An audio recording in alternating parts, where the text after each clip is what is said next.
Well, it has to, because of the chemical reaction. Well, if the clay has iron in it, Right. yes, Well, any red clay that you do in a closed reduction is gonna go yes, from red to That is correct. gray or black. right, okay? Got Put it. those on the tile saw. Yeah, you were here as a result. I did those on your tile saw. All right. But I do that in my kiln at home, it'll still stay red. Yes, Because Okay. it's oxidized. See, I don't want it to stay red. right, So, okay. it Now, interferes with the glazes I we want to can use. see the clay, the ceramic body here has been transformed from where it started in the reduction atmosphere change. But when it cooled in the kiln, Uh-huh. The exterior Wait a minute here. Okay. changes to Goes back to a reddish color. almost yellow. Is that because it wasn't, the reduction wasn't consistent? all evidence to the contrary. The surface is it penetrated the whole form. So then why did it do that? So when we shut off the fuel supply, Right. now we have air rushing in at the bottom, exiting through the gaps in the door and the roof, anywhere it can get out between the bricks, bringing in oxygen into a very hot environment. And the iron, which is located on the surface of the piece, is available to be reoxidized. Okay. Got it. So during the cooling phase, oxygen comes in and reclaims and changes the black iron oxide back to red iron oxide, It rusts it. but only because the body is glass-like now. It can't penetrate deeply into that, so it's only on the surface.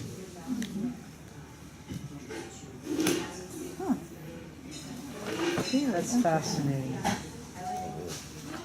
That is absolutely fascinating. So then, actually, when you pull it out of the kiln, any place on this piece that is not glazed will look like that. Yes. Okay, so you're back to I mean, I wanted the gray color. Yeah. I Then like, use a different color clay body. I know. It's simple. Or you stay with the earthenware temperature range where you get those really rich Yeah. red No, browns. I don't want red. No, she wants- wants, I she want wants the the black, black and she the wants the gray. grayish black. I can live what with this other color. Okay, here's a piece, thanks to Brian Ritchie's tile saw, with B-mix as the clay body.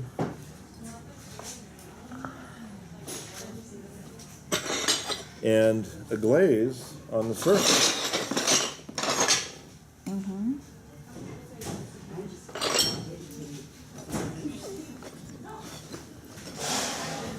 Oh, this is So, B-mix, okay. okay, so B-mix went from, it doesn't have what? Iron. But No, it doesn't have any iron in it.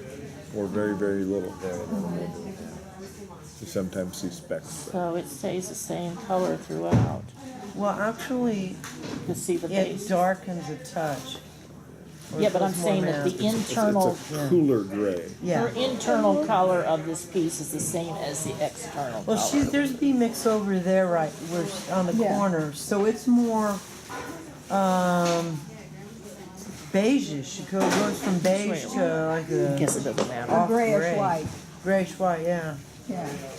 Well, I think Because that's there's just no- I think no- that's just a, Okay, so if you were to take B-mix now and do your red iron oxide in the glaze in a closed reduction, would it change it to this, or would it go to the? Where did If you take you take the red iron oxide and what do you do with it? put it in the glaze. Oh, for instance, that piece that you're holding, got- that glaze has 11% red iron oxide in it. Okay, so it's not going to change it to the. Okay, It's just sitting on the surface of the Okay. ceramic body. so it actually has to be in the clay body to make. Right. Yeah, but you can see the red on the back side here in the stripes. So, you know. Well, that's the thickness and thinness of glaze Yeah. behavior. That's another variable we're not ready to Yeah. ascertain yet. Oh, we can go off in wild tangents and stuff. Yeah, That's see the the red Timbuktu, iron oxide. black Timbuktu. I have a general resistance to using other cultural frameworks for naming glazes. I mean, because basically what does Timoku mean but gloss black? Oh, so it's called gloss brown black. That's what we call gloss brown black in our studio. I did two things when I arrived here. I tried to remove the personal names for glaze recipes and try to give slightly more specific kinds of tan yellow matte as opposed to Ferg yellow, which is what I call it in my studio. Okay. What did it used to be called? Tan yellow matte? Yeah, Ferg yellow. Ferg yellow? Yeah, it was short for Ken Ferguson from the Ken Kansas City Ferguson. Art Institute. Okay. Now, this is a glaze in the studio called Iron Red, or Ohata Kaki. It was iron. Persimmon, it has many names. Ohata Kaki is Japanese. Each of these glazes, this is gloss brown black, they're both on B-Mix. Each of them has 11% red iron oxide as colorant. The clear glaze with red iron oxide as colorant. Now, what I would like you to do is pick the thickest part. Hit my pencil still? Then I'll point with this. The thickest part of the glaze, which is right here in this corner, and spend a moment with the loupe and look at the color of the glaze. That thick spot also has a couple bubbles in it. So anyway, look at the color of the glaze in cross section. Just here's how you use the loupe. You put it right up there, and then you move the piece up until it comes into focus. Okay. And when you've had a chance to look at that cross section, then pass it on.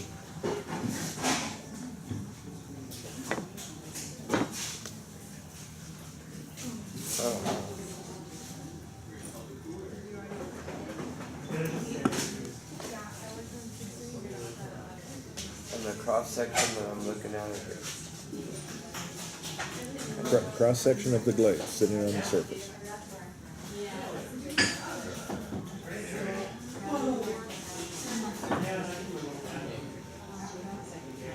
I have to do it with my glasses. Put it. She's. Yeah, I'm not too good with those I'm blue not good things. with these He any. said put it on your eye first. Put it up to Yeah, up put to it- now, now put it move up. the piece toward you. It doesn't matter. I can't see it because I have glasses. Well, so do It I. should, I wear it glasses. should, work. it shouldn't your make glasses any on. difference. All right, let's try. Now can that thing be switched Oh, back? now I can see it. Or does it work the same way both ways? Ooh. Yeah, it's just a magnifying glass. Yeah. Not like binocs where you have them. I might be able to see my Even bifocals those, are very okay. powerful. It's got like little webs or something in it. Yeah, there are bubbles. Yeah. Part of it. It's a sort of a web-like structure. But did you get a sense of the color? Yeah, it's, A lot of black iron oxide. yeah. I had focus Ridge- for a minute, ridge now of it's totally out of focus. Yeah, it's hard because you're in such a narrow visual range there. Yeah, I had focus, and then the minute I moved, and I cannot get it to focus again with my eyes, right? But anyway, so you know, we're getting too old here and have to. Yeah. I mean, my bifocals are real strong because I do a lot of close-up work. My brother told me when I get 40 I was old and decrepit. And I said, I'll let you know when I'm old and decrepit. So when I called him, when he turned 40, I said, so how's it feel to be old and decrepit? This one I think you can see even without the loop. Just look at the edge. Yes. I was kind of interested in seeing where it's The spots where where it's really thin. light is Yeah. where it's thinner. Right, exactly. It's a whole different color, isn't it? Is And where it's thick, it's a lot real black. is this piece Yeah. dipped? These pieces were dip glazed. Okay, and even though it was dipped, it gave that curve, the glaze curve like that. I love the way It- you do those feet on the glaze melts during the firing, Right. and in its melted form, it flows off of high ridges, effectively Looking at thinning. feet, And where that glaze is you can thin, tell it right gives in us that here. brown, shiny color. Yeah, but that's not a high, I mean, that's just a slope, but But where it's interesting. thicker. okay, so it's redder right where it gets into this little, Well, it's black in Yeah, but- it's black in the groove, Yeah. and adjacent to the groove, well, then there's also Little red in raised there line. too, yeah. No, Bob, this is a little I mean, bit that's a different neat subject, effect. almost. But you tell me if Yeah. there's a Where it's reason you do thicker, your it's just feet the way really black, and it's there's a reason you do your See, foot you know, the I'm way saying, that well, you you do, dip it, right? you think And that everything would for come out glaze reasons and for the same handling, thing right? as, For well, making a clean first look. of all, a foot is a form statement. Yes. It determines the relationship of the form to the horizontal plane. And so a raised foot like this, when you look at the piece on edge, Yeah. the body of the form is lifted. So it serves that purpose. Secondly, it is a great handle while doing glaze work. Yes. Much easier to But hold on and to. also for cleanup wise, like making it clean, there's a reason you do the inside of the foot the way you do, like how it curves down like that. No, this downward slope right here is Yeah. to avoid having sharp edges on the foot, so that when it's sitting on the kiln shelf and it goes through vitrification and it shrinks, you have a rounded edge as opposed to a sharp edge, which tends to catch on the kiln shelf Yeah. more Yeah. and sometimes crack off. Yeah. Okay, everybody agrees that once you figured out that you were looking at that the glaze below the surface is black, yeah. but the glaze on the surface is not black. if you say so. The oxygen. Both of these glazes have the same amount of red iron oxide in them. This glaze also has bone ash. Okay, yeah. Bone ash contributes phosphorus. Glazes with phosphorus in the mix will allow the surface iron to be re-oxidized during cooling. Give off the redness. Bone ash can be an active ingredient in the glaze, affecting colors during the cooling cycle. Just as we had the bottom of the piece of the brown body re-oxidizing during the cooling phase of the firing. But yellow iron oxide never goes through the process without turning into red iron, right? I mean, It will go through the same reduction process. but I mean, it won't be yellow. I mean, if you put yellow, When it comes out of the kiln, it will, in bisque, it will now be red. And it'll be red. Okay, it will not ever go yellow. Okay. Right. Unless you fire it in oxidation. Yeah. Okay. That may affect the color, but even then, if it gets hot, it's subject to reoxidizing. Okay. All right. So when we're doing, all right, we're pumping out pieces, we're glazing away, and we're putting them on the shelf. Who determines whether they go in the updraft or the downdraft? Mike McNutt. Huh? Mike McNutt loads the kiln. Okay, so you kind of don't know what's going to happen when it goes back. If Give him a you note. have a reason, because typically the updraft kiln's a little bit larger, so that tends to be the kiln we fire on a regular basis. But if the load's not real big, then he'll do as he did this morning, which is he'll fill the downdraft kiln. Since we thought maybe there would be 2 kilns fired this week, we don't have enough work to fire 2 kilns. If you Okay. leave him a note, You may leave him a note, and about all that you can ask for is the placement in the kiln, whether it's top, middle, or bottom. You can't leave him a note and saying which kiln you want him to fire No, in, and because let him wait. there are other- Wait till. Well, you he may wait for loads- weeks, Well, yeah. and that's not useful to your progress understanding the materials. So, Okay. and I can assure you, at this point in your career working in clay, it's not a big deal. In the updraft kiln, maybe a little bit because there's a temperature variation from top to bottom. But in general, at this point, you're far better off just to get the pieces fired so you can look at results and reflect on them. Okay. So, the chemistry of glazes can affect the chemistry of the process. The key element here is in a fuel-based kiln. If we restrict the amount of oxygen, we can affect the state of the metal oxides that are in the glazes for colorants. If you look at your chart, your materials chart, the 4-page research that you've been diligently working Oh, on. yeah, that thing. If you, yeah, right there. If just open to any one of those pages. Right. You'll notice that there's a fired state, Yeah.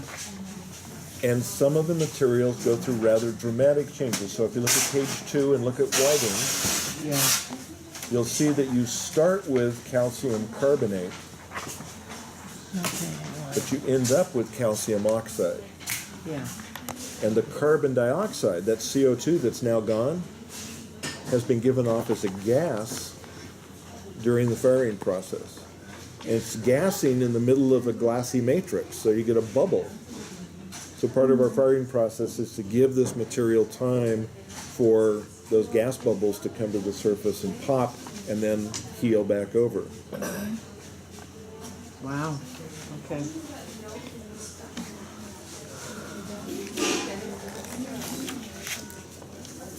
So you have a written statement. It was the 3rd page in the original handout, fuel burning kilns and combustion. Can I ask a quick Yes, question? you may. You were talking about, you didn't go over clay shrinkage, stoneware, porcelain, or glaze in that one. I'm gonna go over that. Let's go back to that. Thank you very much. I'm just hustling along here. That's okay, I wanna make sure I get everything What down. page are we going now? So This one. that was page 2 of that original handout.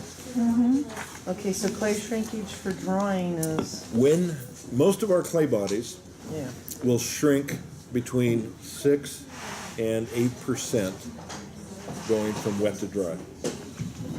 okay. Low fire or earthenware, there's effectively no shrinkage when we bisque fire. That's also true of high fire. We bisque fire it, once it's dry, it comes out of the kiln essentially at the same size. You can find small percentages of change if you want to be really, really precise. With earthenware, you're done. And you fire the pieces over and over again at those same temperature ranges, and they still don't change size or shape. With high fire ware, due to the process of vitrification, the clay particles are intermelting to each other, and you have essentially the same amount of shrinkage as you had going from wet to dry. So another 6 to 8%? Yes. So you're losing 12 to 16? Overall, from wet clay to high Wow. fire vitrified, you're in the range of between 12 and 15%. Okay. So now if you want to know on each particular type of clay that you're using, Great. what exactly it's doing, you could make a tile of say 4 inches or 5 inches, whatever's mathematically easiest. Biscuit at the recommended range, measure that and find out exactly what your measurement was, and then when you fire it in again in reduction or whatever, you measure it again so that you would then you would know for when you do a piece, or would it vary by the way you throw a piece? How it, Forming can affect shrinkage. okay, yes. so doing that process wouldn't make much difference then. You know, I mean, you can do it. But the standard test to do what you just described is to take wet clay, roll out a bar about like so, maybe a 1/4 inch thick, scribe a line, and then make hatch marks each 1 centimeter apart. Okay. That's the simplest way, because as soon as you dry the piece, you put a centimeter measure on there, and you discover that you've lost 6.5%. Wow. You bring it out of the bisque kiln, you check it again. Maybe no change, maybe a 0.5% change. You put it through the high fire, you measure it again. So that starting with a 10 centimeter standard, then you don't have to confuse yourself with 4 inches. Right, by- because you're doing it by tenths. Just have it already in the 100 base Yeah. for percentages.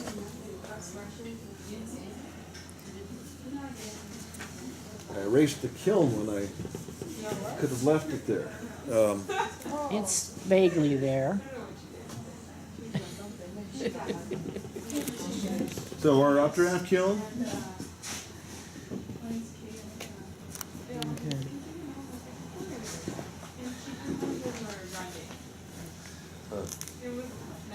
the downdraft kiln, temperature tends to be more consistent throughout.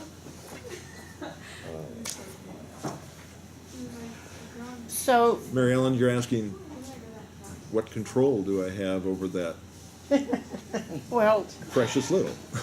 yeah. Unless you have your own kiln. What I'm thinking is that, okay, so where are they gonna place their cone dealy bopper? Right there in the top, right? You're gonna put it up there with the cool, or are you gonna put it on each level? So, We periodically will spread them all over the kiln just for calibration. oh, okay. But once you've done that a few times, then all you need is the one. So you take the top, which is the coolest, up to cone 10. Right. So the bottom, where it's hottest, actually can go beyond the cone 10. Then. Yes. So you got to be careful where you have your piece put then. Yeah, so in a perfect world, we would have plenty of pieces that people wanted fired in reduction with no glaze. Put those down there on that bottom shelf, get a nice thick layer in there. All the coloration for the clay body will work just fine, but we're not worried about glazes getting too hot. Okay. Currently, there aren't a lot of folks firing bare clay. Yeah. So Mike sort of knows which glazes. If you have a glaze which you feel is really sensitive to temperature, you can always leave a note. Whether he's in a position to respond affirmatively to your note, it's up to him. So we're at But- his whim then. The one major one is that copper red glazes, which are incredibly popular, are also very sensitive to high temperature. But that's not your Kuyama No. one, even though it comes out a coppery color. Yeah, I'm talking about red. I'm not talking about this Okay. wonderful bronzy. Yeah. To me, Metallic. that's copper. Yeah, it looks like metallic. Yeah. Okay. No, I've got a whole storyline about copper red stuff. My pieces are at home right now. I'll bring them in and we'll talk about them. So because those are so sensitive to temperature and they favor better reds at cool temperatures, these are really relative cool, right? 2,300 degrees. It's like, I'm thinking Cooler, yeah. it's But down 2,300. anyway, so if you Cool say less. copper red, please fire at the top, Cooler. he'll try to be respectful of that. Mike's a Okay. good guy. Yes, So, he is. so what is the temperature difference between the? Does it go 100 degree I temperature, would or does it say go it's 50 probably degree, a or half cone. half cone doesn't tell me anything. Well, I get want- used to it. I want degrees. Yeah, I know, but we don't. I showed you that the end point temperature for cone 10 varied by as Right. much as 50 degrees. So what's the use of temperature by numbers? Okay. If what you really need to know is when does cone 10 bend. Only if, yeah. So we just talk about cones. Parametric cones is that box full. You're right never there. able to use a computerized Yes, on they, these they have kilns? them. They're very expensive for gas kilns because the components are so sensitive at those elevated temperatures to needing to be replaced regularly. Just as the elements, if you fire an oxidation firing to cone 10 in your electric kiln, you'll burn out your elements much faster. Right. That's why I won't do it. See, I Yeah. put my cones through the lower people. That's what I did. I didn't even But think. if you're calibrated to that, if the results are what you want, then nothing I've only else fired matters. it twice. So Well, you don't have much track record yet. Okay. maybe twice or three. That's what we make all those notes for that we Yes. last week. Now, I need to touch back on this reduction issue for a little bit more. Not only is this piece less porous to water, it's also going to be less porous to the Glaze. carbon monoxide that we need to go in and reduce the red iron oxide to black iron oxide. So in order to manage that process, we start with a cone with 4 different cones on here. And they are pyrometric cone, no evidence there because it's completely melted. Let's assume for purposes of discussion that's cone 08. And then the last 3 are cone 8, 9, and 10. Why would the bottom one be 08? Because if we elevate the temperature in the kiln to the point where the clay body begins to vitrify before we restrict the available oxygen and introduce the reduction atmosphere in the kiln, then the vitrified clay is not going to allow the penetration of the carbon monoxide gas, Okay. and it will remain red iron oxide, and we'll lose all the benefits of not only increasing the fluxing of the clay body for maturity, but the effects on the color of the glaze because the glaze is melted before reduction. The chemistry of using red iron oxide to make a black glaze requires that we go into body reduction, as it's called, before the glaze melts. We transform the red iron oxide in this glaze to black iron oxide before the glaze melts. Once the glaze melts, we can't penetrate the glass, and so we're going to have an entirely different color. So when that one goes over, then So you play with the the one that's dials. completely gone, that's why this little spoon is here at the end, that first cone bends over, Mike closes the dampers, looks for the rousing array of flame out the top to let us know that there's not enough oxygen in there, and that has created a reducing atmosphere, and we're transforming the red iron oxide to black iron oxide.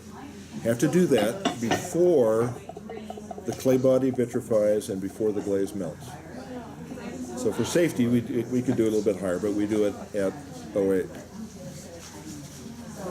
Then, after an hour, very thorough body reduction, then we begin to edge the damper a little bit more open, and we have a thermocouple in the kiln that allows us to note the increased rate that heat is accumulating in the kiln, the temperature's going up. And these kilns both tend to go in stages. So if we open the damper, we'll see a bump in temperature and then it'll sort of hang there for a while. We open the damper some more, we'll get another gain in temperature. We open the damper some more, and the increments that we're opening the damper are like a quarter inch at a time. And that's letting enough additional oxygen in there to make more efficient combustion of the fuel, getting temperature gain in the kiln. So opening, I'm sorry. Go ahead. So opening the damper draws the oxygen Well- through this bottom because you've opened it. It causes Well, it's because it the to draw, hot gases in the kiln can escape the top more efficiently, which increases the draft and at then the bottom. draws the. Right. Okay. Yeah. Okay. So you said it's before vitrification and before glaze Melt. flux melt. Well, technically, the first term in the process is the glaze materials begin to sinter.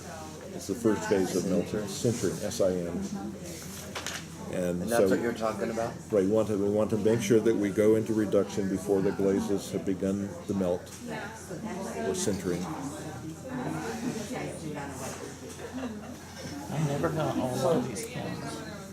So one more question. Yeah. Like so, if the clay has more iron in it, Right? you're gonna be able to get more reduction results in the glaze coming through the glaze. No. One of the characteristics of high fire glazing and clay body is that, unlike low fire where the glaze sits on the surface, that's pretty much it. Here, the clay body and the glaze, there's an interface where they melt into each other. Well, it's kind of a good contrast between what B-mix will do, right? And between what a red, So, total difference. so all of your classmates have already been assigned making 12 test tiles Right, I for remember. each of 3 different clay bodies. And when we get to glazing, they're going to dip in sets of 3, B-mix, WS10, and Amador, and some are going to do porcelain You also. remember too, huh? I did that when we. And then when they're fired, we'll look at them, and you can compare how the glazes behave on each clay body, and it's amazing how different that can be.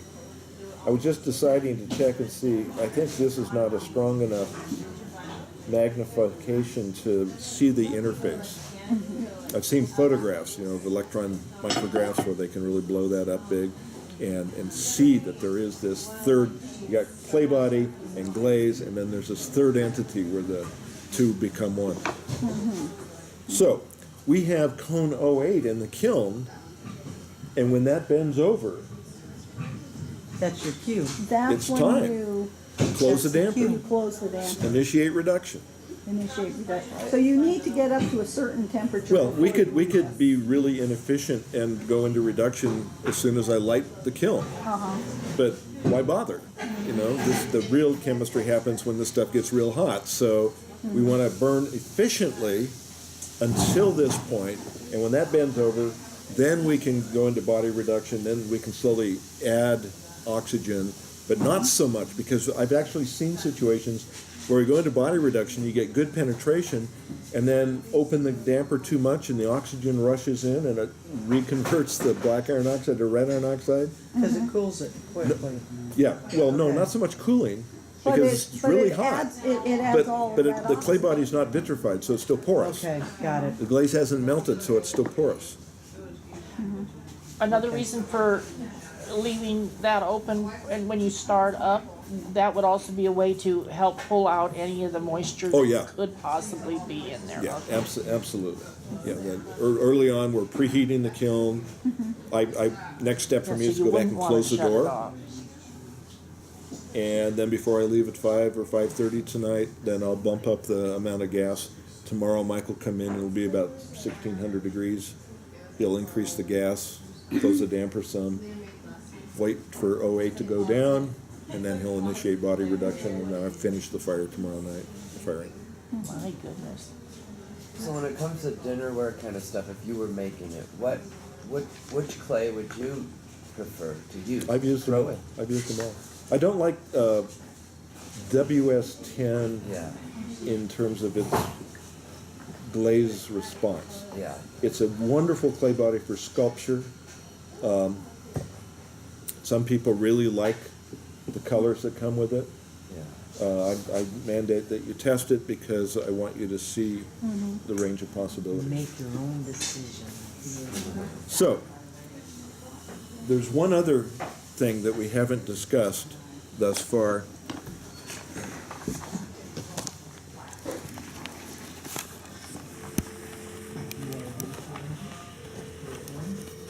And this is the weight of the atmosphere pushing down on the kiln, and all of us.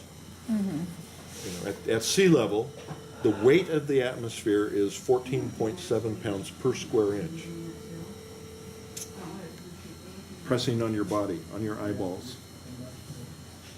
No wonder I can't see. Top of your head, bottoms of your feet. That, the weight of the atmosphere pressing down on us. That's the average at sea level.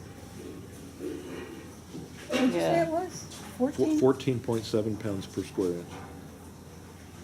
Well, for about 40 years, I lived at 2,500 elevation. I'm so And used when to we it would in go to Pascal. Bakersfield, which is about 500, Yeah. we'd go down, do our thing, come back up, and by the time we got home, we had what we called a Bakersfield headache. Yeah, there could have been a few other reasons why, but Yeah, I was gonna say the air Well, the smog, quality but has yeah. to do a lot with it. Really hits it if we would leave there, go through the big valley, come up, go through Cuyama Valley, and then come over here to the sea level, yeah, and we that's would really really have a rigorous on headache. your body. Yeah. And of course, we do things like our ears pop, Yeah.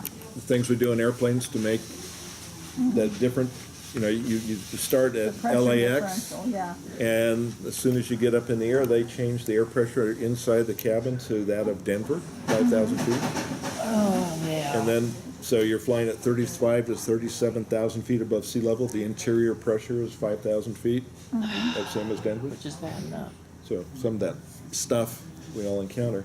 But in terms of our kiln, Yeah. the way that these gases can exit the kiln is their exit velocity has to exceed that which is pressing pressure, down right. on them from the weight of the atmosphere. So I spent 2 weeks this summer working in studio at 8,500 feet above sea level. Very different kiln designs Yeah. to deal with the fact that there's so much less oxygen in the air at that elevation. Much larger port openings. Where was this at? Aspen Ranch, or Anderson Ranch, just outside of Aspen in the Oh, Rockies. yeah, I remember So- taking them. What Right. happens when you've got this weight of the atmosphere? Is there a fight between these two, or? Okay, so why do the weather guessers spend so much time talking to us about atmospheric pressure? They use different numbers than the pressure per square inch. They usually measure it in millibars of measuring mercury in a tube. Yeah. Well, Pressure. my understanding is that it has to do with weather changes.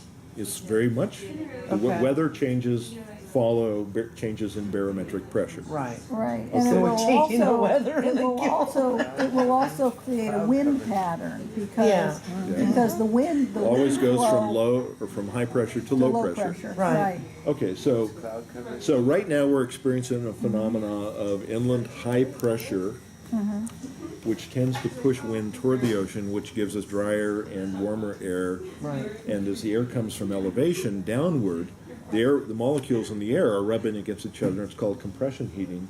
And so that's where they have the sundowner wind effects, the Santa Ana winds, the Santa Barbara canyon winds. So we live right here where there's nothing stopping the weather. It's coming most of the time out of the northwest directly at us until a low pressure system comes down the coast and is spinning counterclockwise. Then the wind comes at us from the southwest and eventually the south-southeast before it migrates around again. So right now we've got high atmospheric pressure, more push down on the kiln. Right. That will tend to slow the overall firing Okay. because the gases are more challenged to exit the kiln. If we have any winter storms, then we'll experience low pressure. Low atmospheric pressure means it's much easier for the gases to escape the kiln, and the kiln will fire faster. So those are variables that we can't control, that we just have to react to. Okay. So in heavy reduction, Atmospheric pressure. it could become a pretty unstable like We have room like in here, or where that sooty kind of stuff. We have the potential certain times of the year, especially in late winter and early spring, where weather fronts will pass through here in a half hour. And atmospheric pressure will change as that happens. And the rate at which gases can escape from the kiln is in part driven by the push down from the atmosphere. So in general, when firing the kiln, early on, we're just waiting for cone 08. After we go into reduction, and then we want the temperature to gain in the kiln, you gotta check that about every half hour. And the evidence for us is the gases jetting out of the top of the kiln, and the color of those gases. So what's happening when you're in heavy reduction and it's Well, starting to get like it's actually some of the soot color stuff's coming out? Is that What you've got going there is tremendously inefficient combustion, and therefore much less heat from your fuel. yeah? And as a result, It's just it's not a not good- unusual that the temperature in the kiln will actually drop as much as 100 degrees. So you don't want to reduce that much to where there's actually like you can smell the stuff. It's Right. Yeah, it's just wasting fuel. like I did, trying to follow my, some of the log that I had from his firing class that I've taken. So we've got the body reduction done. We're going to open the damper. The increased rate of gases escaping the kiln, bringing in more oxygen, yielding more heat inside the kiln. And I suddenly find myself on Wednesday completely consumed with my soda firing class, and I forget to check the kiln for 3 hours. And it hasn't gone up in temperature. It's just been sitting there. I'm going to be here later tonight than I wanted to be. Open the damper, Heat begins to go up again, and it's time for a bite to eat. I get into a crazy conversation with someone. I'm gone for more hours for dinner than I expected. Come back, the temperature is only at 2,050 degrees. Now, the temperature doesn't matter, but at that point, I'm only looking to the thermocouple and the digital temperature gauge to monitor heat gain, to see that the temperature is going up. And finally, at 11:30, cone 8 and 9 are finally down, and I know that means it'll take about another hour before cone 10 goes down. And getting sleepy and doze off and wake up again at 3 and go back there, and cone 10 is no longer to be seen. It's completely melted, and we've got the whole kiln fired way above the expected norm. So it's your fault for the kiln failures. Not going there. Who's in charge? And technically, at that point, I'm in charge. I'm just one more frail human being trying to do my work. So you've got this sheet, and I'd like to start on the left-hand column by referencing the things that, in general, you are in control of. It's there. Keep looking. It's the last one. Things that we have control over. You choose the clay body that you work with. You can assume, not always rightfully, but you can assume that the people who manufactured the clay body did so accurately, with the right materials, and consistent with your past experience. Those assumptions sometimes come up short, which is why if you look at the side of a Laguna Clay Products box, 2 bags of clay, 50 pounds, it says the use of this product, the warranty is limited to the value of the clay, not the hours that you invested in the piece that you made that melted in the kiln. Because, of course, people put those things on boxes of clay because they've been sued over somebody screwing up in the clay mixing process. And we have plenty of stories. You choose the form that you make. You choose the surface of the form that you make. The surface can involve texture, colorants, slips,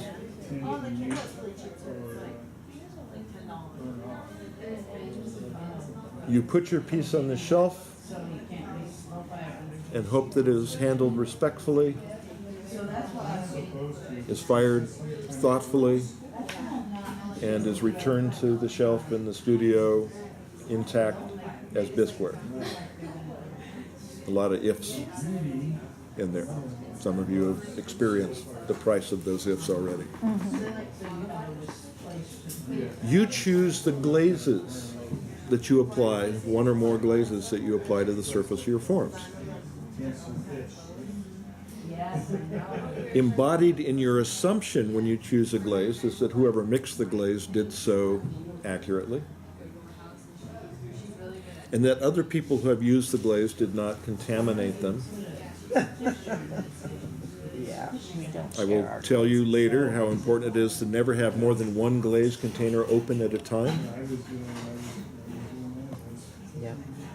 This is a glaze called iron red. It varies with clay body and it varies with firings. And last year, somebody mixed it wrong. And we fired it repeatedly, and we finally gave it a new name, which was faux red. Finally poured out the last of it. I mixed a new batch, and now it's behaving as we expected. I mentioned that these are the same amount of red iron oxide in each of them, so they look a lot alike when they're in the bucket. How easy would it be to pour your excess iron red back in the gloss brown black bucket, or vice versa? Yeah. That would change the chemistry of the batch. All of our glaze materials are dug up from the earth and ground up into powders and, in theory, properly labeled but they're natural materials. Kingman feldspar, a potash feldspar mined outside of Kingman, Arizona, was the one that I grew up in ceramics using. Had all of my glazes designed to use that, and that was good. But The Environmental Protection Agency showed up at the Kingman feldspar mine and said, we are concerned about the dust contamination in the Grand Canyon, and if you want to continue to operate, you're going to have to do this and this and this, and it's going to cost you $15.3 million. And they said, nah, I don't think so. We're done. yeah.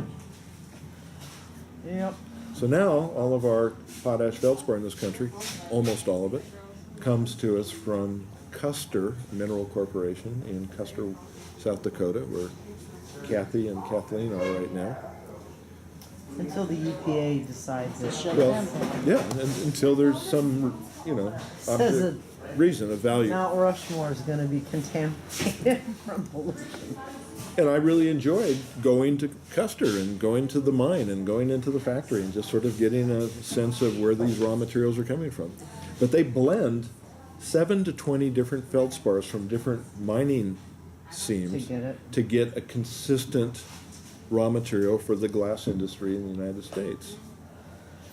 Well, when I realized that a seam of feldspar might be between 5 and 20 feet wide, and igneous intrusion into these granite formations.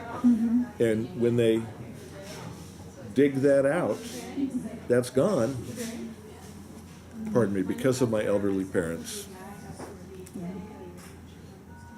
Okay, this is John Rose, who's our, how late can I get there? He's bringing us our raw materials, including Custer feldspar.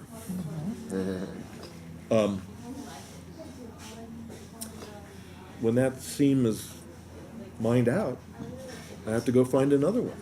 And that's what people do. They look for gold, they look for silver, they look for tungsten, they look for raw materials that might be useful. And in this process, things are changing. So we cannot assume that materials will always be available.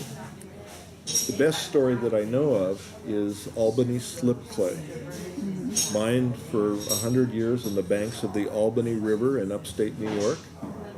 Albany's the state capital. And it was a perfect glaze material, very inexpensive for cones, porcelain, electrical insulators. Wow. Yeah. Porcelain clay, a shiny finish so they can blast the dust and accumulated dirt from them so that we don't lose electricity to ground. And a beautiful glaze. And, almost all our materials are a byproduct of natural sources that are changeable. In this case, there's plenty of Albany slip clay still available.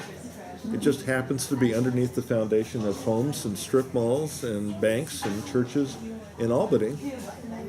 And so we can't get Albany slip clay unless somebody's got a bag left around from a long time ago. So you said that's Albany slip clay with a clear... That is, the glaze is Albany slip clay. Oh, it's Albany slip clay? It melts at cone 10, yeah. Wow. Yeah, that's what I was reading, and I was wondering about is they kept talking about clay It's as a glaze, on top of the and I was wondering how it worked. So, Well- are we going to get to that, or That's awesome. This red we're back brick, to the red brick? when it got hot enough, began to melt and float. Right. So the contaminating ingredients, mostly iron oxide in this brick, in this particular firing situation, began to lose its structural cohesion. So if we take the same clay and put it in a cone 10, it's going to melt and form a glaze. Oh, that's okay. Now, with apologies, because John is bringing us our raw materials, I'd like to respond to his text, Go right ahead. okay? And if you, this would be another good 5-minute break if you have a compelling Oh, I need for need a 5 break. minutes. I need a We're break. getting back to our vagaries of the process here in just a minute. This was a low-fire white clay body, a pot, Low fire.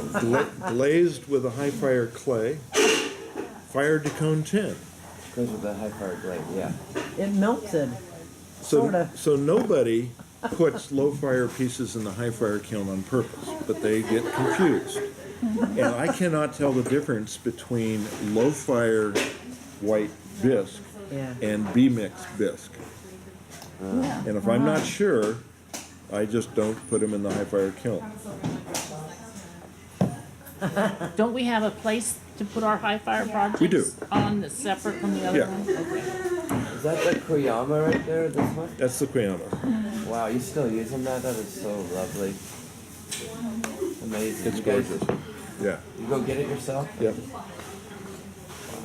So what do? You just take it, grind it up, and use it with other stuff? With other stuff, yeah. You know, all of that. So what it was is Jim and Phil Allan, two of the advanced students, had been working on some glazes. A glaze that called for Albany slip clay. Yeah. When we first discovered this and I tested it, our supplier at that point, a man named Larry Shep, sent a sample down to Laguna Clay Products. They tested it and they said it was the closest thing to Albany slip clay they'd ever seen. And they came up and next time the lake bed was dry, they gathered up 100 tons of it and took it back to LA and ground it up and bagged it. Who took that much to LA? Laguna. And they rebagged it and labeled it Arroyo slip clay. That would put it on the same page in the raw materials catalog as Albany slip clay, and then they offered to send you 5 pounds for free just to test it. Smart marketing. Yeah. Well, they dredged the river out. Who was the first one to try it? Jimmy?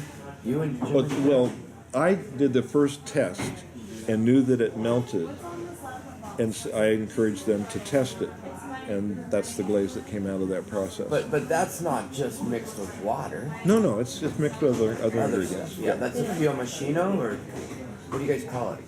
We call it Just Kuyama. Kuyama. Oh yeah, you don't use We have I a think. something. Where are we? Things which you have control over. We've gotten down to the point where you have glazed, and you put your pieces on the shelf lovingly, carefully. And once again, you hope that other people, when they put their pieces on the shelf, will be respectful of your work. Now, unlike low-fire glazes, high-fire glazes are just powdered up rock sitting on the surface, held in place by a little bit of clay. In our high-fire glazes, the clay is effectively the glue that holds the raw materials together on the bisqueware. That clay is most typically kaolin. Kaolin? In our studio, our source of kaolin comes from Florida. It's called EPK, or Edgar's Plastic Kaolin. I have no idea who Edgar was, or is. But I do know about Mr. Gerstley and Gerstley Borate. Right, that Laguna now controls. So, now your piece is sitting on the shelf, and someone else, terribly eager to also have their piece on the shelf, comes up Yeah, it happens all the time. and a chip of glaze falls off your piece onto the shelf, and nobody knows that that's happened. Now, when Mike loads a kiln, he doesn't know whether you intended for that bare spot to be there or not.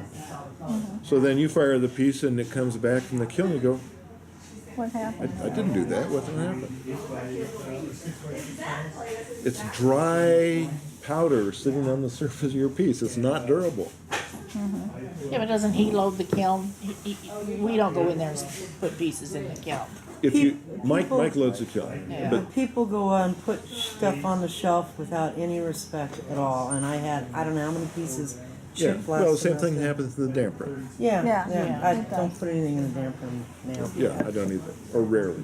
Yeah, So now you're in the wait and see mode. yeah. Excuse me. Where's the glue? The glue is actually in the mix Clay. of the It's- glaze. it's part of in the glaze mix of recipe. the glaze. Right. It's not the clay that's on the pot. No, it's the clay that's That's what I part of the thought. glaze recipe. So kaolin is actually part of the glaze recipe. Yes, that's correct. It's the Usually in the primary- neighborhood of 7 to 10% of the recipe. Kaolin's the primary foundation of all the ceramics, right? I mean, Oh, it's, yeah. All clay. Yeah, I mean, it's you the- start with the primary clay, and then it becomes secondary clay through transportation and contamination. It's also used as a clay body, It's also used as a part So of glazes, everything goes back to kaolin. and further back to igneous rock. But Yeah, but I mean, for us, yeah, it's it's the foundation. foundation. So now that the pieces are in the kiln room, let's say it's the middle of summer, and we're not doing high fire, and so they sit there for 2 or 3 months before we start the new semester. So you've got a long time to wait. Dust accumulates on them because dust is one of our byproducts. So it's the Santa Maria Valley, so the kiln room has no closed ceiling and dust can blow in from the fields. Most of the time that's insignificant, but it can happen. Mike is really diligent, really friendly, really gracious man. And he can be stressed like anybody else. And he doesn't always know what glazes you're working with. And some of the colorants that we use are incredibly potent. Most typically cobalt, Oh, yeah. Yeah. the source of not all, but most all blue. Yeah. So Mike is picking up pieces, and he reaches over here and he picks up this cup that has raw crystal blue glaze on it, puts it on the shelf. And he reaches over here now for my white porcelain cup, and the cobalt is so potent that just a fingerprint's worth can leave a blue spot on my white glaze. That's possible. So in the realm of things over which you have no control, we've already begun to talk about those. Screw-ups in clay preparation. Screw-ups in glaze preparation. We make a lot of assumptions when we sit down to work that these materials are prepared as expected. It seems like every semester we have at least one glaze that somebody mixed, as far as they know, mixed perfectly, turned out to be different than we expected. And sometimes those have been spectacular glazes. And then I rapidly realized we got a 5-gallon bucket, and that's all of that glaze that exists in the world. Because we don't know what the screw-up part was. Because So it was somebody, a mess up, but it was really nice. yeah. But they didn't write the recipe down. Well, No, it was the only nice. recipe they have Followed is they were recipe. following a recipe. They And didn't they messed realize they up. screwed it up. They maybe went to the wrong bin. They may put twice as much of an ingredient in because they were And having they- a yeah. conversation. You still don't know that there could be two glazes you have, and just getting 50 and 50% of each one makes a nice glaze, right? That could be another thing, a whole nother experiment. You're jumping ahead, but yeah, there's things like that. So Mike loads the kiln, and you were hoping for the top of the kiln, the piece ends up in the bottom. Temperature variations are a reality. Mike, our schedule on Wednesday morning is that Mike comes in before 9 and turns the kiln up and watches it and puts it into body reduction and turns it over to me mid-afternoon on Wednesday, and then I finish the firings. I've already given you several examples of how things can go wacko. Mike has a blown engine on the way to school. I get here and he's not here. I turn up the kiln. I get completely consumed in my Ceramics 1 class. I forget to go back and check. Cone 08 is way down. We missed the start of reduction. The clay bodies begin to vitrify. The glazes begin to melt. I slam it into body reduction. The temperature goes down. But in reality, the vitrified body won't accept It's already- the yeah. penetration of the carbon monoxide, and so it doesn't go into reduction. We get all kinds of wacko colors. I already told you the scenario about inattentiveness and late nights and all the firing things that can go wrong. Well, obviously, where it's placed in the kiln makes a difference on the outcome. My tiles in my house were all fired here.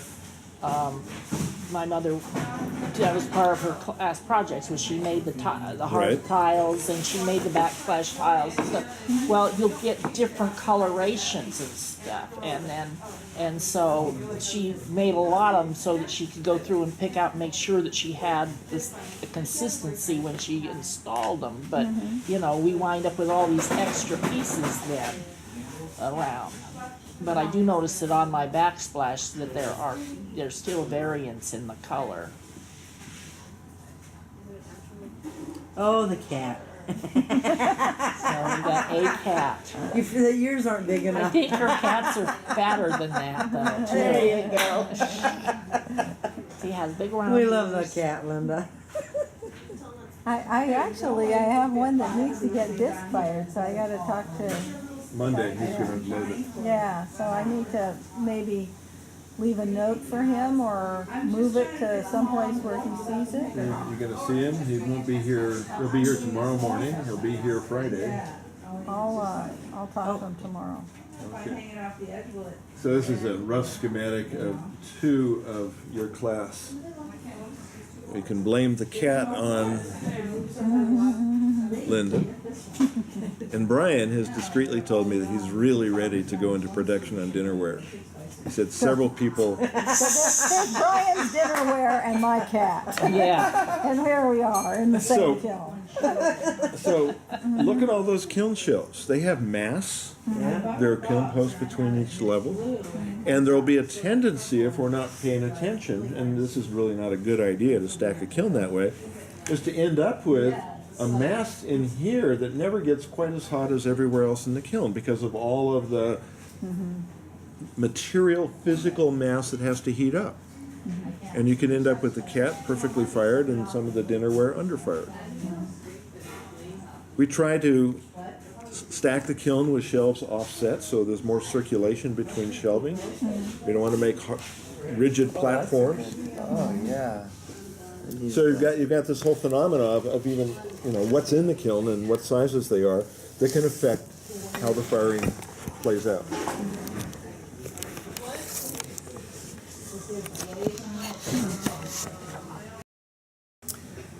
In 1989, in October, I finished loading the high fire kiln just a little bit before 5 o'clock and went out to the car expecting to tune into the first inning of the Giants Oakland A's World Series game. Oh, I remember. I remember that day. Yeah, the light bulb just I'm suddenly 1989. And what happened? while I'm Oh, my closing God. the door kiln, I'm thinking someday I'm going to have a seismic event that's going to affect this. Yeah. And I go out and turn around and said some of my Potter friends in the Bay Area just had that seismic event. My friend Tom Collins, who came down and did a workshop for us, lives in Napa. Oh, man. And I finally got in touch with him a week after the earthquake, and he and his wife and son were up in Seattle. And she's the chief executive officer of Napa County. And her phone went off at 3:21 a.m. because she's part of the emergency response team. They got home around 20 minutes later, she was on her way to the sheriff's office, and she's been working 12-hour shifts ever since, dealing with and coordinating the issues around that. So it occurred to me that there might be an earthquake. I think it's in December 22nd, 2002. I'm sitting right there grading notebooks with a seismic event, earthquake. There's a P wave, which is faster than the S wave. And I felt, and before I could think about it, I was standing in the door frame, bracing myself as the S waves got here, and they were traveling this direction. And we only had 3 pieces in the studio broken. If it had been going this way, maybe a very different story. But I'm standing there looking into the red-hot opening of the kiln spy hole, thinking, ooh. And within 10 minutes, the maintenance crew, and they just shut the gas off. Right in the middle of, right into the fire. And it was particularly painful because I had pieces in there that I was getting ready to take to Costa Rica as a gift to potters that I had met down there. And so I came back the next day, and the kiln was cool enough. And 3 shelves in the top had shifted, and by then the gas was available, so I started the firing again and finished the firing. But when you heat the pieces and the glazes melt, but they don't get to maturity, they don't remelt the same way. So the coloration I was looking for didn't quite exist. These tiles But you had a story to tell. were fired back here, and they didn't come out the way she planned. I like them, but they're not. Yeah. The glazes didn't. They just dissipated, and And so I don't understand exactly whether it was the position in the kiln or what. Let's take another little field trip through the kiln room.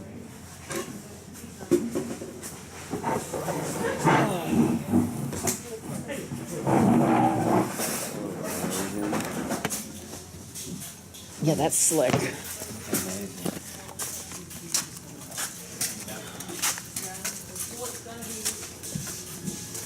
It's like 64. It's on that piece of paper.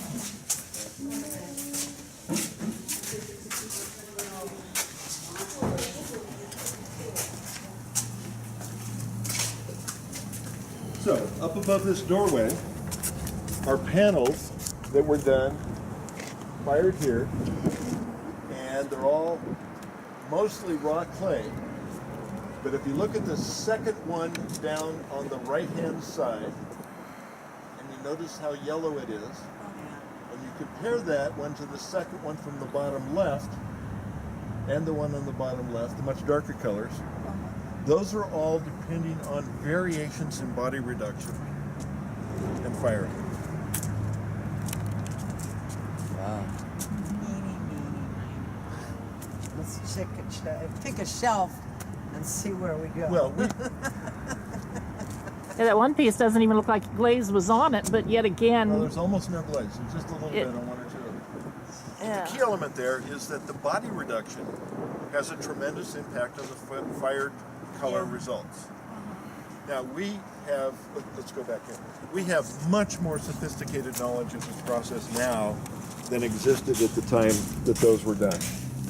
And I never heard Bill Shin describe the firing process with this level of understanding. Correct. He would demonstrate and then go off to do his own projects and let Gene take over helping everybody. Yep. That was my mother's complaint. He didn't help me.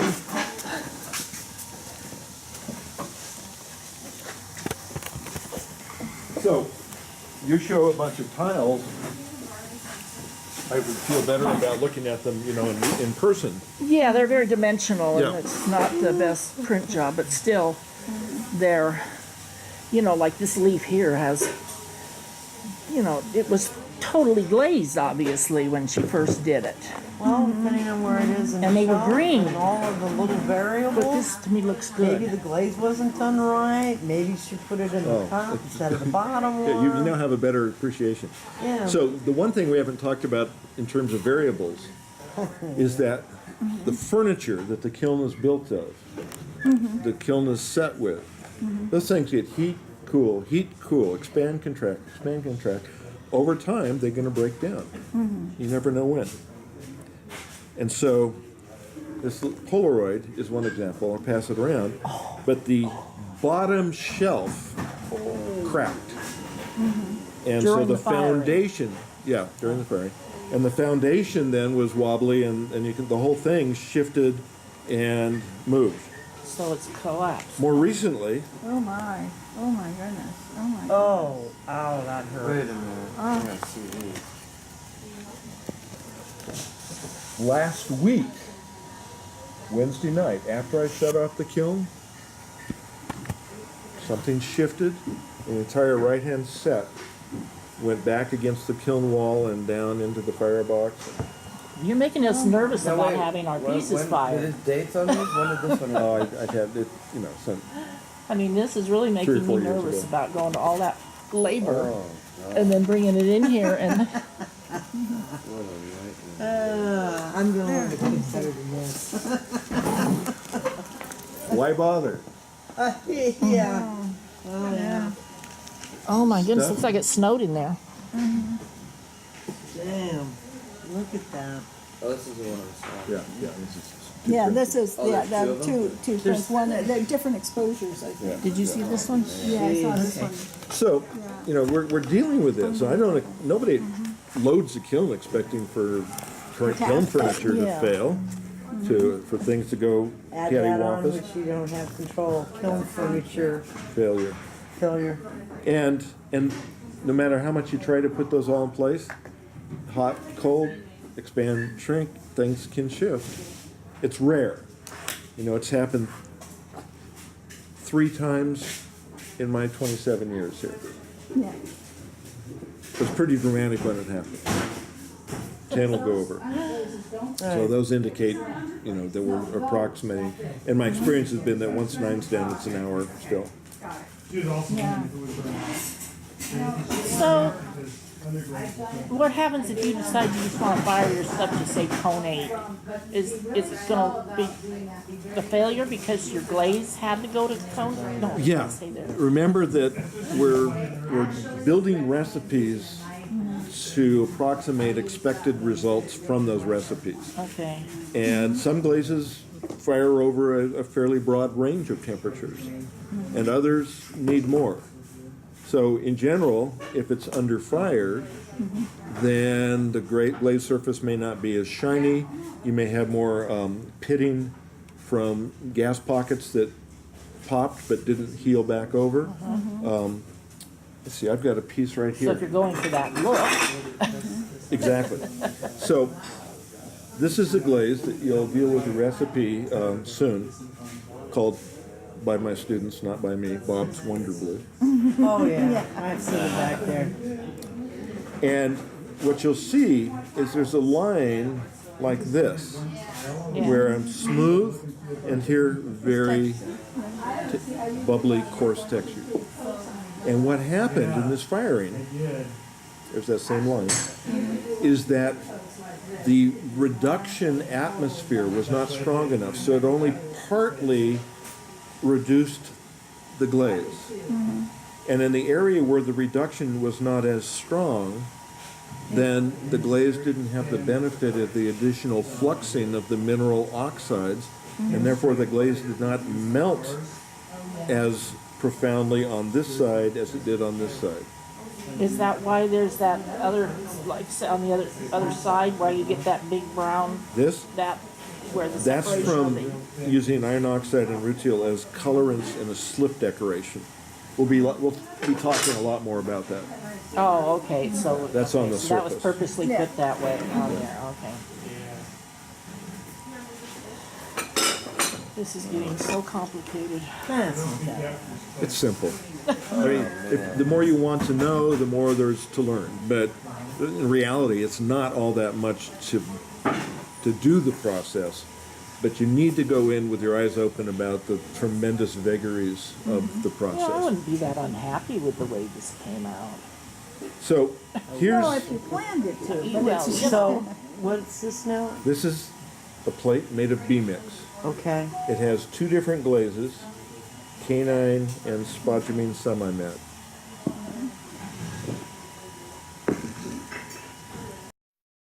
On this side, Wow. I took some of the river clay, made it into a slurry, a slip, coated the entire surface. Here is the slip clay by itself. Here's canine over the slip clay. Here's spodumene semi-matte over the slip clay. And the slip clay was only on the top. not Only on the bottom. top. Okay. So there you get an idea if you flip from one side to the other, just on B-mix over the slip layer. Now those on the That's like bottom red isn't, iron. you didn't put them on the same as you did the top. I mean, they didn't, They were applied the same way. they apply the same way, but I'm saying that this is actually the one that's on the other side, this. Right? No, they're two No, different this ones. blue one here It's the Is same or Sure. it's on the same glaze right turned into there. the orange here, and the But- orange turned into that. But No, because No, it's tell- slip on there. Slip is on the whole It's surface over of the the top. slip. It's over the slip, but it's the same surface glaze. Yeah, but it lost all that blueness. Yes, it did. And it lost Took all on a the nice fall orange. color, huh? Doesn't it? Mary Ellen? Mary Ellen? I like it. See, there's a hot seller right there. I mean, I can understand this going to this pretty much, but this blue, It reminds me of the Well, you can leaves see, fading. you can turns see green. remnants of the Top green. part, you're laughing at me. it turns a I little was green serious. now. That's the But saddest thing about it. It's September. What do you So on that piece, I used that natural river clay, cleaned it up by washing it through water and passing it through a sieve, get rid of the sand and gravel bits and twigs, mixed it with water, had a nice smooth layer. As it was going around, painted it on with a brush, let the piece dry, trimmed it, bisque fired it, and then put those two different glazes on. That's it. And that's all that's happened, is those, each glaze reacts with the minerals in the slip. Are you happy with that color on the top right there? Oh, it's pretty stunning. It is. So, this is fired B mix, I like that side. Yes. Fired B mix. and if you think about it, you could call the slip clay an underglaze. Yeah. Think it's on a layer between the clay body and the glaze layer. Right. Except in high fire, those glazes react dramatically to the chemicals that are in the slip. So here's B mix, and I mixed up. I will share the slip recipes with you later on when they are more relevant. But I mixed up a slip where I put 30% red iron oxide in the slip, and I painted it onto the B mix when the clay was soft, and I let the slip set up, and then I did all sorts of decoration lines. So in both cases, what I'm dealing with is this is the slip on top of B mix by itself, no glaze. By itself, yeah. And here's our celadon glaze over both sides of it. Interesting. Yeah, that's fascinating. Celadon, interestingly, is clear glaze with 1% red iron oxide. This is a test. I'm trying to get some of what I see happening along the edge here. I want to saturate the glaze with the iron in the slip. So the red iron oxide turn.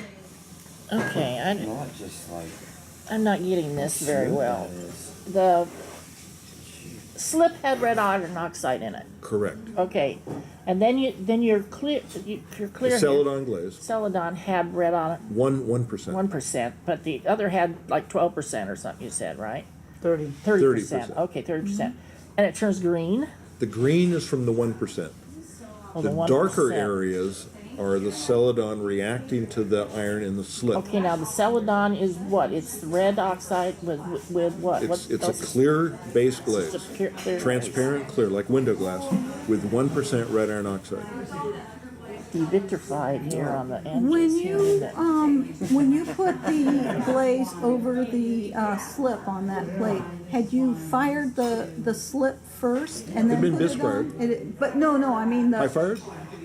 No. Her question is once you made when the you piece, bisque fired the piece, then you put the No, the slip on slip. I put the slip on when the piece was wet clay. wet clay. before it was bisque. And Correct. then it was bisque with the slip on it. That's correct. And then it was glazed Glazed. again after that. What's Okay. interesting is it's a little bit gritty with just Yeah, that. but because I didn't run it through a 100 mesh sieve, so it still had a little bit of coarse material in it. So smooth. This is high fire WS10. Huh. Turns Little out speckly. more yellowy than the other. Yeah, Yet the B mix is more yellow when it's not hard. it was covered with the river slip clay, and then Charles carved through it sgraffito fashion to reveal the clay again. That was all done when the piece was leather hard, and then it was high fired. His Okay, S- I get it. I understand Okay, what's the what you're difference with talking this? about. This is the river slip clay. And what's that slip on that plate? A different batch. This is the pure stuff from up at the reservoir. This is gathered out here in the riverbed downstream. The matte finish band in the center of that Right. piece there. That's just the slip with 30% red iron oxide. Okay, but what's the black? Is that That's just? the which let's hand this back. Give me a Where it's yeah. See, you put the black. You put the this slip goes from here all the way. right. Then what's this black? That's Just the the black guy? celadon over the slip. That's what it chemically reacted. no- That's how it turned out. Yeah, but No it's green slip here, down there at so- the Right. green part. Well, no okay. slip. There's Remember no that slip down there. we've got 30% iron in that slip. There's no slip here. The slip decoration starts along this wavy line, Oh, comes so all the way. this is slipped, and it turned black. With Okay, so With the then you solid carve on through, top and then of this it. is what it fires like that without, okay, this is really, they really change colors, don't they? The message here is that the color of the glaze depends on what it's applied to. Yeah, Brown clay is going to be different than white clay. When you start doing your glaze test week after next, you'll begin to see you've applied the glaze, you see it on 3 different clay bodies, you can then go, oh, that's real. Oh, I see it. seems to me that we should just do nothing but textiles all semester could. and forget about any projects. Yeah, except that there's something lovely about making stuff. Yes, it is. I agree. So there's slip made out of, there's Kuyama slip, and then there's Kuyama glaze. 2 separate deals. And we Right, use so both so of we them. used this slip as a mixture with other ingredients to make the glaze. to make this glaze. How thick is this slide? That is Slip doesn't have the flux and all of the. There are some, you can mix a slip Right. that will melt to become a glaze, Okay. which is in fact what that is. Okay. Yeah, you can do that. I would But say that- generally speaking, slips are Slip just stays, it remains a colored clay. right. Or it's a porcelain slip, Right. as I'll be doing tomorrow, Right. which I'll be gives here. texture and decoration and some other characteristics. That's why those pieces are over there stiffening up. So what class is tomorrow that you're doing that on? Soda firing. fire. Is there copper oxide in there? I know that's silly. In what? Just because the color looks like a penny, kind of, you know. Well, Is there copper Here, oxide? here's the bizarre. Have you ever gone out in the parking lot after the first rain and noticed the standing pools of water with their iridescent rainbow The sheen? oil slicks on top. So what's that from? Oil. It's the refraction of light through the. There.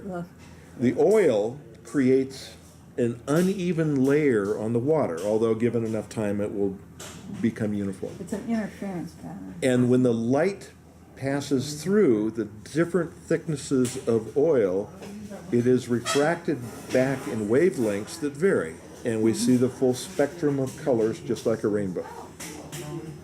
Okay. Okay? Soda ash, which is one of your raw materials on the list, Right. is a water-soluble salt of sodium carbonate. And when we mix it into the glaze, the sodium carbonate dissolves in the water. And so when I dip my piece into that glaze, some of the glaze ingredient, the soda ash, migrates with the water into the porous structure of the bisqueware. And then while this piece is drying out, the water can't evaporate from the inner core of that mass, it only evaporates at the surface. So the water carries the soda ash back out to the surface, but the soda ash can't evaporate, so it crystallizes on the surface as an uneven deposit of a little white scuzzy film. And soda ash melts at a very low temperature. And so what we can end up having is an irregular glass sitting on another glass. The soda ash melts on the surface, and because of its irregular thickness, we get refraction of the light striking the surface of the glaze, and we get those various rainbow hues.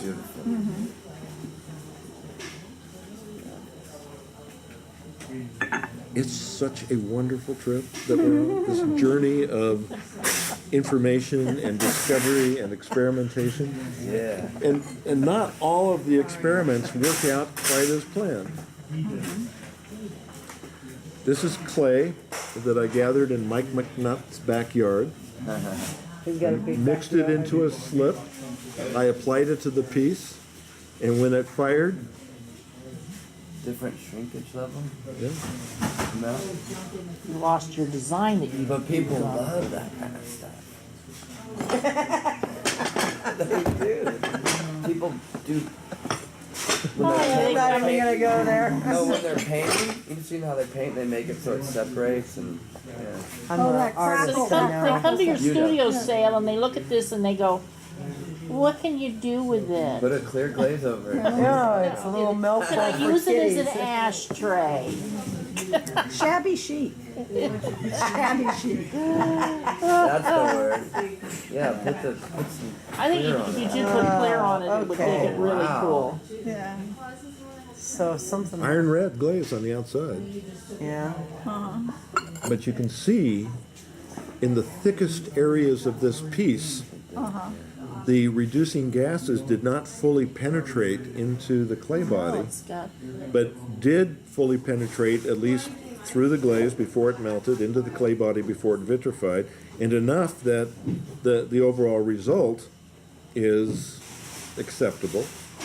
But if we don't reduce well enough, the this is I've seen pieces where that light is actually the dark and the dark is the light because we got too much oxygen back in the kiln and it penetrated into the surface and reoxidized the black iron oxide back to red. Well, the wonderful thing about that is unless the piece breaks apart, you'll never know. yeah, let's just saw it, There's yeah. two heats I remember. One's atmospheric heat and the other one's wet heat. Like the one, like I thought, like in a kiln, there's two kinds of heat. There's the heat of the temperature inside the kiln, but then the penetrating heat. So that's why we use pyrometric cones. Yeah. Because they behave the same way our clay and glazes do. They've been formulated to do that. And they accumulate the work heat. In other words, Heat. Work That's heat, the one. It's the heat that penetrates in through the body and matures the clay and the glazes. So when you fire with that, you have to make a new holder each time? Well, you need a new set of pyrometric cones too. Well, I know that. Yeah, So it's yeah, like- we make clay pads. So we can have it. It's gonna be real hot in there, but that has not gotten Well, if through you, the clay yet. I can Hasn't fire gotten in there I can yet. fire that up draft kiln to cone 10 in 3 hours. Ooh, that would be really quick. But Done. Just looks terrible. This it process doesn't takes It time. doesn't penetrate into the clay. Right? The best work I've ever seen come from that kiln came at a time when it wasn't going to fire off before I was asleep, and so I dampened it down and turned the gas down and came back in the morning, the temperature's fallen, and I turned it back up and finished the firing. And it had fired for 36 hours. So good. Oh, it's gorgeous. Beautiful glazed surfaces, good coloration, Wow. but used a tremendous amount of fuel, you know, in trade-off for the quality plus the irregular schedule.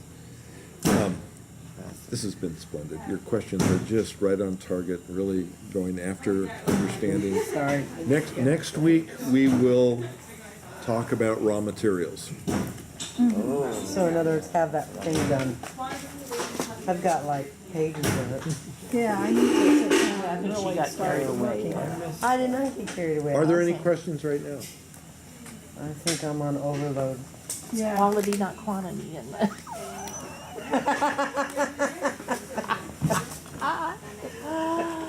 oh my We goodness. got a hell of a group with us.